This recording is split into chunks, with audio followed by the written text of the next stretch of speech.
Welcome to part two with my conversation with Nick with RHN Wagyu LLC. In part one, he talked about one of his partners, Ryan Strong, what the definition of Wagyu was, the two breeds that they raise, raising cattle, and the challenges with harvesting and the length of harvesting. Now let's join Nick with part two. For those that you don't understand or not already familiar, the Wagyu is going to cost more than what you're going to purchase at a regular grocery store. Now, part of that process, is it because of how long it takes to breed? A lot of it is the length of the maturing. Yep. So we're double the time. The other cost is the cost of the animals. So there is a feeding higher, them and everything well, like that? in Florida, it costs a lot more to feed Okay. because we have to rail in all of our grain. You know, we don't grow grain here. Oh, okay. So it's got to come from the Midwest. So whether you're grain feeding or grass feeding, you're bringing in something from out west. So a lot of these grass farmers are feeding Timothy or alfalfa or a combination. Well, we don't grow that grass here. Orchard grass is another great grass for grass-fed beef. We don't grow it here, so it's got to be railed in or hauled in. And same with the grain. If we are grain feed, we feed our grain, we finish on grain. They have access to grass and hay their entire life, but we have developed a proprietary blend on our feed that we believe creates a flavor profile that sets us apart from other producers, and we like it. We like it a lot, and our customers seem to like it. So, you said that you have to, we have to get it from the Midwest and everything like that. Is it just because it's not naturally grown here? Correct. Is there ever a possibility in the future that you can harvest it and Our grow it here? soil here is so sandy. Okay. You know, I mean, we grow sweet corn, like Zellwood Sweet Corn Festival. They grow a good sweet corn, but it's a different corn that we use in our feed. Not that that's the only thing, but we use soybeans, soy hulls, cottonseed hulls. You know, those things just aren't grown here just because our soil is. I mean, you've tried to grow your lawn. Yeah. Right. Yeah, I mean, it's horrible. Yes. It's hard to grow a lawn, and just imagine trying to grow a product that's for consumption. for consumption. I'm learning a lot today. I'm so excited to be here. Those of you know I'm more in the barbecue background, but as I was telling Nick when I first met him this morning, you got to get the barbecue from somewhere, right? The meat from somewhere, and that's why we're doing this interview today. So, what do you want to talk about or express about your business? So we are a 3-family run business. Can you break that down? Because I wasn't aware until last night when I was researching the website about how the initials break those 3 families. So the R is for Ryan Strong and his family. The H is for Harley, a personal friend of mine for many years. His real name is Harley, but we call him Phil. It's his middle name. And then, of course, the N is for me, Nick, and my family. And we all work together, and each partner has family members that are active parts of the business. We all contribute, and our family members contribute. It's really a good time. Work cows together, pick up meat, unload meat, go to markets. You know, we're doing the whole thing in-house. So is this all you guys full-time jobs, or you guys have jobs outside of this? No, that's we've all kind of established a standard of living that we like. Okay. And until we sell enough beef to maintain that, we've all got full-time jobs. Okay. So that means that you guys are truly passionate about this. Yes, it is a passion. It truly is a passion, and it has to be. Even if it was our full-time job, it would need to be a passion because of it. There's so much labor and planning, and it's all comes together to create that final product. And if you miss one of those, you're going to miss the mark at the end. Correct. You know, so you've got to have all those. And you already expressed how long the process is to breed and to get them ready for this. So that and you're shipping it from about a month and a half ago. So and it's taken off. It's That's what I was going to mention getting next. That's what I was going to mention next to Nick. So how can folks get your product? So currently we have online rhnwagyu.com, and you can order there. We ship the first and second Tuesday of every month, and we ship to the lower 48 right now. We do some wholesale. Heights Meat Market down in Hillsborough County. There's 2 locations in Hillsborough, Tampa, and I'm drawing a blank. Brandon. There's one in Pinellas, in Clearwater, and there's one in Pasco and Land O'Lakes. So they sell our beef there. We're also in 2 restaurants, one in Clearmont, named Root and Branch. Okay. And one in Tavares, BTW, Burgers, Tacos, and Waffles. Okay.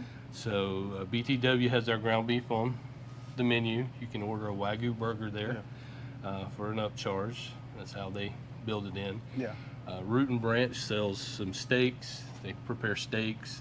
They use our ground beef.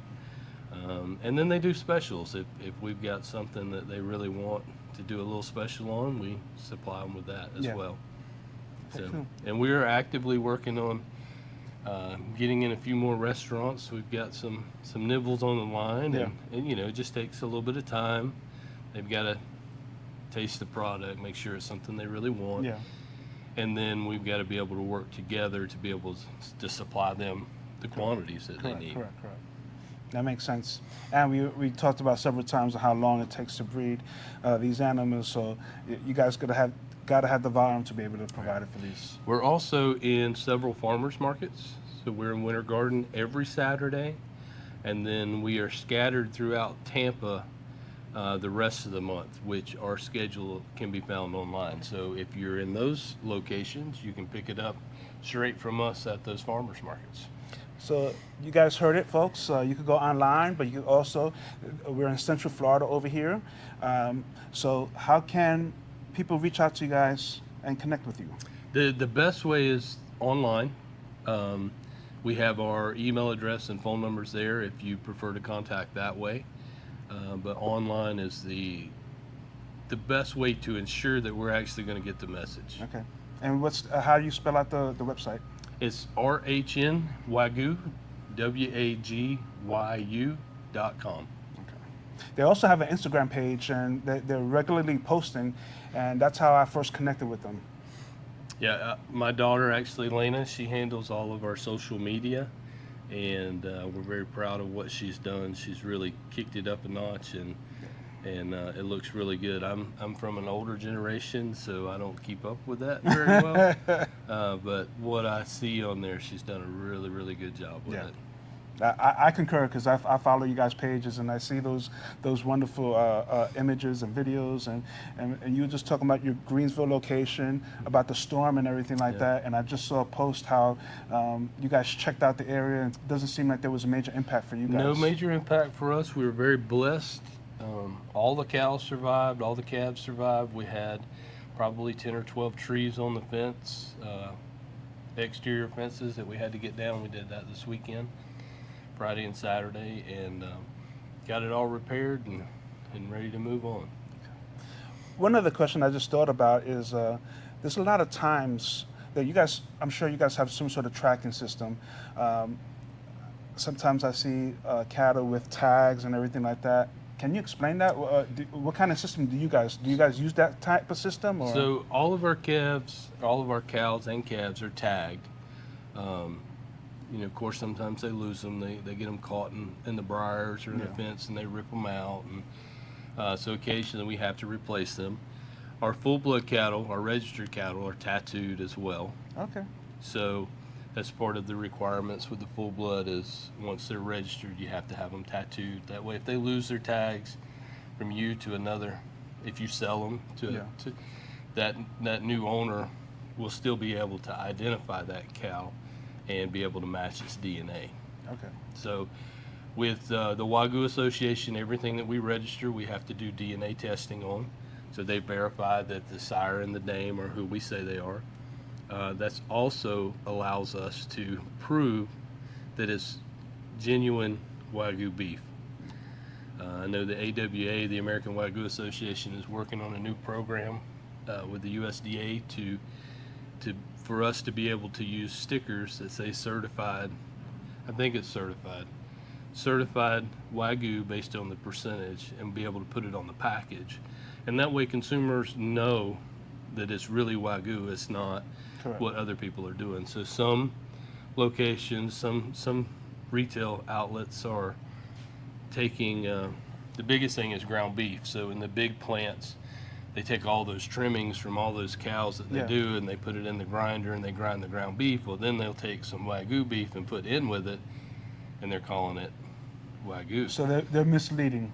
It's a little bit misleading, Yeah. yes, because they're just adding some Wagyu beef to some commercial cattle beef, Correct, and they're correct, calling it Wagyu. All of our stuff, when we have ground beef, that ground beef came from a single cow. There's no mixing. So you get the same quality, and you're not mixing. If there were an issue, you're not mixing potential hazards from one cow with one that doesn't. Does that make sense? That makes sense. So it's possible when you go to your local grocery store, possibly your big box stores, when they sell those ground beef that says Wagyu beef, it may not necessarily. Well, it's not for sure genetically. Not genetically. Okay, so Right. it's possible that they're adding some Wagyu and just calling it that. Yes. Okay, that makes a lot of sense because obviously Wagyu beef costs more money, and those do cost a little bit more money, but not outrageous where people are like, no, I'm not going to have Right, that. right. Well, there's just so many health issues that arise from that, in my perspective. Yes. I'm no scientist or anything. It's just Yeah. my observation as a consumer. Yeah. But the tagging, so we tag them. We actually have an online system that keeps track of our cows and where they're located. It's almost like a GPS type of deal? We or- are working towards that. Oh, okay. They actually, I was just curious. They I'm actually just have noting that. now. Okay. They have these tags. They have a solar panel that keeps them powered, and we can build geofences online, Yeah. and it would tell us if the cows are inside or outside of the fence. It would be able to tell us if they've not moved for a certain amount of time. So if they're down, they're also working on some algorithms that will allow you to see when the bull has been next to the cow for extended periods of time, that would indicate that they're breeding. Yeah. So you're able to get some breeding records to know which bull is breeding that cow. Because so in North Florida we've got 75 or 80 cows, so we've got 2 or 3 bulls out with them all the time, so you never know exactly which bull is breeding a cow. With that system, it will help us later be able to identify which bulls have been with that cow, for extended time. We're working towards that. Okay. There's a nominal fee involved with that. I'm sure. And as It's not soon cheap. as nothing's cheap anymore. Yeah. And as soon as we sell enough beef to do that, we are moving that way. Okay. And it's not outrageously expensive. It's just with the number of cows that we have. Correct. So you haven't felt the need to do it yet, but you can see it in the near future, maybe. I think it could be very beneficial. Okay. I don't know that it's a need, but it would ease a lot of stress and worry.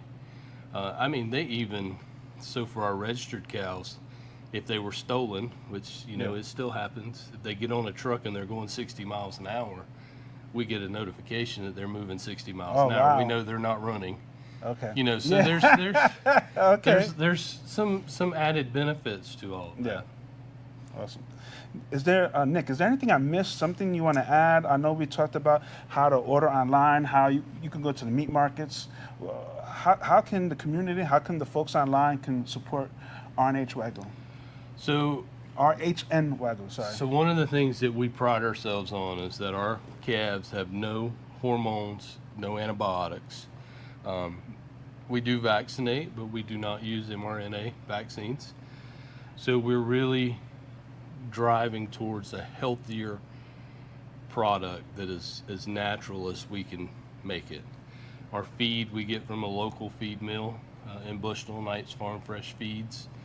Our processor is in Ocala, a local processor. They're a USDA processor. Of course, to sell beef in the United States, it has to be inspected by the USDA. So we try to keep everything as local as we can. That makes a lot of sense. It costs a little more, you know, it costs more to be local, but the quality and the reassurance that they want to help you do the best that you can do is much higher because you're connected, you know, it's a relationship. Yeah. So obviously the quality is important to you, quality is important to the consumers. So we want to thank you for that. And in a little bit, we'll see maybe just a sample of something that you have, so they can see the marbling on the video. You want to go ahead and maybe grab one item, or it's frosted over. But I hope you can see this. This is a big difference than what you could get from a regular grocery store. From the barbecue background and barbecue perspective, fat equals flavor, and as you can see from this New York strip, is beautifully marbled.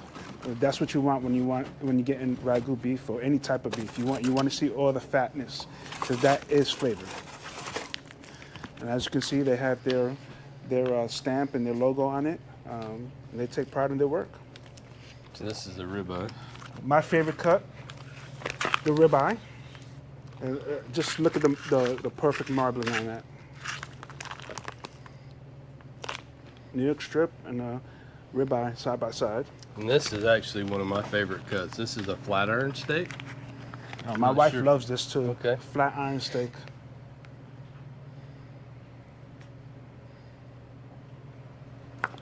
Thank you so much for that. I appreciate it. So Nick, you talked about that it's 3 families together, and you said your families are also involved. So what does it take to run your guys' business? A lot of patience. You know, we're all human. We all get on each other's nerves. Yeah. And, a lot of planning and just a good work ethic. You know, that work ethic goes a long way. Yes, it does. And of course, the passion. We're all passionate about what we do, what we're producing, and it's just important to all of us. Yeah.